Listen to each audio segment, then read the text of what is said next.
നമസ്കാരം. സർക്കാരിന്റെ ഭാഗത്തു നിന്നും പുതിയ വീടുകൾ വയ്ക്കുന്നതിനും പഴയ വീടുകൾ അറ്റകുറ്റപ്പണി നടത്തുന്നതിനും ധനസഹായം നൽകുന്ന 2 അറിയിപ്പുകളാണ് ഈ വീഡിയോ വഴി ഷെയർ ചെയ്യുന്നത്. ഒന്ന് ലൈഫ് മിഷനുമായി ബന്ധപ്പെട്ടതും മറ്റൊന്ന് ലൈഫ് മിഷനിൽ ഉൾപ്പെടാത്ത വീടുകൾക്കും ലഭിക്കുന്ന ആനുകൂല്യങ്ങളാണ്. ഇതുപോലുള്ള ഇൻഫർമേഷനുകൾ തുടർച്ചയായി ലഭിക്കുന്നതിനായി ചാനൽ ആദ്യമായി കാണുന്നവർ DCB മീഡിയ സബ്സ്ക്രൈബ് ചെയ്യുക. ഫേസ്ബുക്കിൽ കാണുന്നവർ പേജ് ഫോളോ ചെയ്യുക. സുഹൃത്തുക്കളിലേക്ക് ഷെയർ കൂടി ചെയ്യുക. ആദ്യത്തെ അറിയിപ്പ്, ലൈഫ് ഭവന പദ്ധതി വഴി വീടില്ലാത്തവർക്ക് നഗരങ്ങളിലും ഇനി വീട് ലഭിക്കുവാൻ പോവുകയാണ്. ലൈഫ് ഭവന പദ്ധതിയിൽ നഗരങ്ങളിൽ ഇനി മുതൽ വീട് കിട്ടുന്നവരും പണം മുടക്കണം. വീടുകളിൽ കേന്ദ്രത്തിന്റെ മുദ്രയും നിർബന്ധമാണ്. 1 ലക്ഷം രൂപയാണ് ഗുണഭോക്താവ് നൽകേണ്ടത്. ഇതുവരെ ഒന്നും നൽകേണ്ടിയിരുന്നില്ല.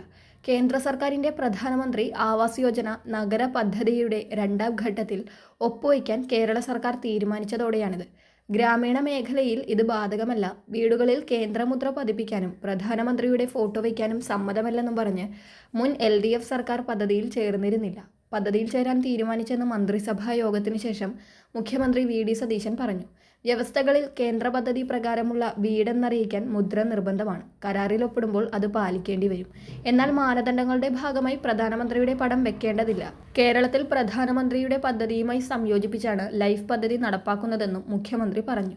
സ്വന്തമായി സ്ഥലമുള്ളവർക്ക് വീട് വെക്കാൻ 4 ലക്ഷമാണ് കിട്ടുന്നത്. കരാർ അനുസരിച്ച് 1 ലക്ഷം രൂപ ഗുണഭോക്താവ് കണ്ടെത്തണമെന്ന് തദ്ദേശ വകുപ്പ് മന്ത്രി KM ഷാജിയുടെ ഓഫീസ് അറിയിച്ചു. കേന്ദ്ര വിഹിതമായ 450 കോടി രൂപ നഷ്ടപ്പെടുന്നത് ഒഴിവാക്കാനാണ് ഒപ്പിടുന്നത്. 30,000 വീടുകൾക്കാണ് കേന്ദ്രം പണം അനുവദിക്കുക. ആശയപരമായ എതിർപ്പ് കൊണ്ടല്ല, സംസ്ഥാന വിഹിതം നൽകാൻ പണമില്ലാത്തതുകൊണ്ടാണ് LDF സർക്കാർ പദ്ധതിയിൽ ചേരാതിരുന്നതെന്നതാണ് UDFന്റെ വാദം. രണ്ടാമത്തെ അറിയിപ്പ്, വീടുകളുടെ അറ്റകുറ്റപ്പണിക്ക് ധനസഹായം ലഭിക്കുന്നതിന് അപേക്ഷ ക്ഷണിച്ചിരിക്കുന്നതിനെക്കുറിച്ചാണ്.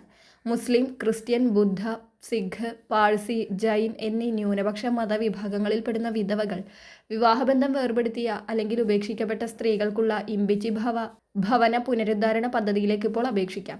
ശരിയായ ജനലുകൾ, വാതിലുകൾ, മേൽക്കൂര, flooring, finishing, plumbing, sanitation, electrification എന്നിവയില്ലാത്ത വീടുകളുടെ അടിസ്ഥാന സൗകര്യം മെച്ചപ്പെടുത്തുന്നതിനാണ് ന്യൂനപക്ഷ ക്ഷേമ വകുപ്പ് ധനസഹായം നൽകുന്നത്. ഒരു വീടിന്റെ അറ്റകുറ്റപ്പണികൾക്ക് 50,000 രൂപയാണ് ധനസഹായം. തുക തിരിച്ചടക്കേണ്ടതില്ല. അപേക്ഷകയുടെ സ്വന്തം അല്ലെങ്കിൽ പങ്കാളിയുടെ പേരിലുള്ള വീടിന്റെ പരമാവധി വിസ്തീർണം 1200 സ്ക്വയർ ഫീറ്റ് കവിയരുത്.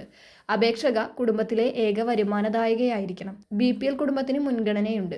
അപേക്ഷകയ്ക്കോ അവരുടെ മക്കൾക്കോ ശാരീരിക മാനസിക വെല്ലുവിളി നേരിടുന്നവർ, പെൺകുട്ടികൾ മാത്രമുള്ള അല്ലെങ്കിൽ മക്കളില്ലാത്ത അപേക്ഷക തുടങ്ങിയവർക്ക് മുൻഗണന നൽകും.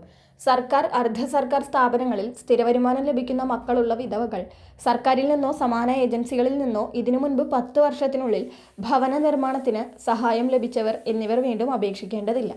വകുപ്പ് പ്രത്യേകം തയ്യാറാക്കിയ അപേക്ഷാ ഫോറം മുഖേനയാണ് അപേക്ഷിക്കേണ്ടത്. അപേക്ഷകയുടെ സ്വന്തം അല്ലെങ്കിൽ പങ്കാളിയുടെ പേരിലുള്ള 2026-27 സാമ്പത്തിക വർഷത്തെ ഭൂമിയുടെ കരമൊടുക്കിയ രസീതിന്റെ പകർപ്പ്, റേഷൻ കാർഡിന്റെ പകർപ്പ് എന്നിവയോടൊപ്പം വീട് റിപ്പയർ ചെയ്യേണ്ടതിനും വീടിന്റെ വിസ്തീർണം തെളിയിക്കുന്നതിനും മറ്റ് വകുപ്പുകളിൽ നിന്നോ സമാന ഏജൻസികളിൽ നിന്നോ അപേക്ഷകയ്ക്ക് 10 വർഷത്തിനുള്ളിൽ ഭവന നിർമ്മാണത്തിനോ പുനരുദ്ധാരണത്തിനോ ആനുകൂല്യം ലഭിച്ചിട്ടില്ലെന്ന് തെളിയിക്കുന്നതിനും ആവശ്യമായ സാക്ഷ്യപത്രം ബന്ധപ്പെട്ട തദ്ദേശ സ്വയംഭരണ സ്ഥാപനത്തിന്റെ അധികാരപ്പെടുത്തിയ ഉദ്യോഗസ്ഥനിൽ നിന്നും അപേക്ഷയോടൊപ്പം ഹാജരാക്കണം. അപേക്ഷ അനുബന്ധ രേഖകൾ സഹിതം അതാത് ജില്ലാ കളക്ടറേറ്റിലെ ന്യൂനപക്ഷ ക്ഷേമ സെക്ഷനിൽ നേരിട്ടോ, ഡെപ്യൂട്ടി കളക്ടർ, ജില്ലാ ന്യൂനപക്ഷ ക്ഷേമ സെക്ഷൻ, ജില്ലാ കളക്ടറേറ്റ് എന്ന വിലാസത്തിൽ അതത് ജില്ലാ കളക്ടറേറ്റിലേക്ക് തപാൽ മുഖാന്തരമോ അപേക്ഷിക്കാം. അപേക്ഷാ ഫോറം www.mwdscholarship.kerala.gov.in എന്ന വകുപ്പിന്റെ വെബ്സൈറ്റിൽ നിന്നും ലഭിക്കും. അപേക്ഷകൾ അതത് ജില്ലാ കളക്ടറേറ്റിൽ സ്വീകരിക്കുന്ന അവസാന തീയതി സെപ്റ്റംബർ 10 ആണ്. കൂടുതൽ വിശദ വിവരങ്ങൾക്ക് 0471-2300-523 അല്ലെങ്കിൽ 2302-090 ഈ നമ്പറുമായി ബന്ധപ്പെടുക. ഇതുപോലുള്ള എല്ലാ സർക്കാർ പദ്ധതി അറിയിപ്പുകളുടെയും പുതിയ അപ്ഡേറ്റുകൾ അറിയുന്നതിനായി ചാനൽ സബ്സ്ക്രൈബ് ചെയ്യുക. ഫേസ്ബുക്ക് പേജ് ഫോളോ ചെയ്യുക. സുഹൃത്തുക്കൾക്ക് ഷെയർ ചെയ്യുക. മറ്റൊരു ഇൻഫോർമേറ്റീവ് വീഡിയോയുമായി വീണ്ടും കാണാം.